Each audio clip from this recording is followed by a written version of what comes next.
Di kawasan Kota Tua Jakarta, berdiri sebuah bangunan megah yang menjadi saksi bisu perjalanan ekonomi Indonesia pada masa kolonial.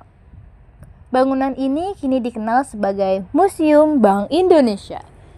Namun, jauh sebelum menjadi museum, gedung ini adalah kantor The Javanese Bank, bank sirkulasi yang didirikan oleh pemerintah kolonial Belanda.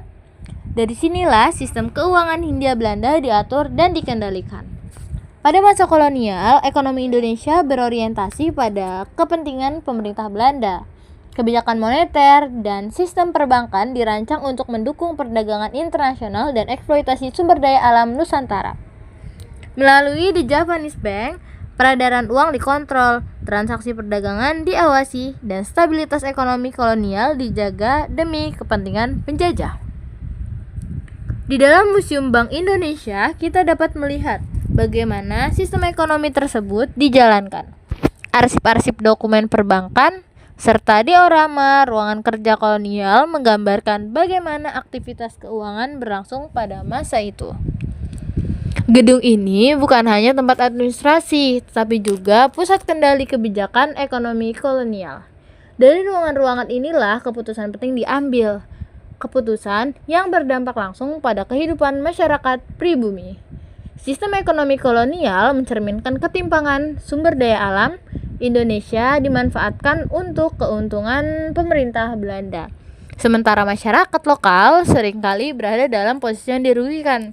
Melalui penataan ruang dan penyajian sejarahnya, museum ini membantu kita memahami bagaimana kebijakan ekonomi yang tidak pernah terlepas dari kekuasaan dan politik.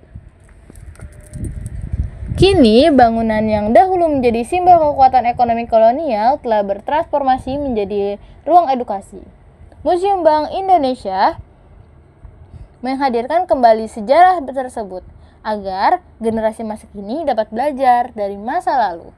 Sejarah kolonial bukan hanya cerita, tetapi juga tentang awal terbentuknya sistem perbankan modern di Indonesia. Dari sinilah perjalanan menuju kedaulatan Indonesia bangsa dimulai. Dengan memahami sejarah ekonomi di masa kolonial, kita tidak hanya mengenang masa lalu, tetapi juga menyadari betapa pentingnya kemandirian dan stabilitas ekonomi bagi sebuah negara. Museum Bank Indonesia menjadi pengingat bahwa perjalanan ekonomi bangsa Indonesia adalah proses panjang, penuh tantangan dan syarat pelajaran berharga.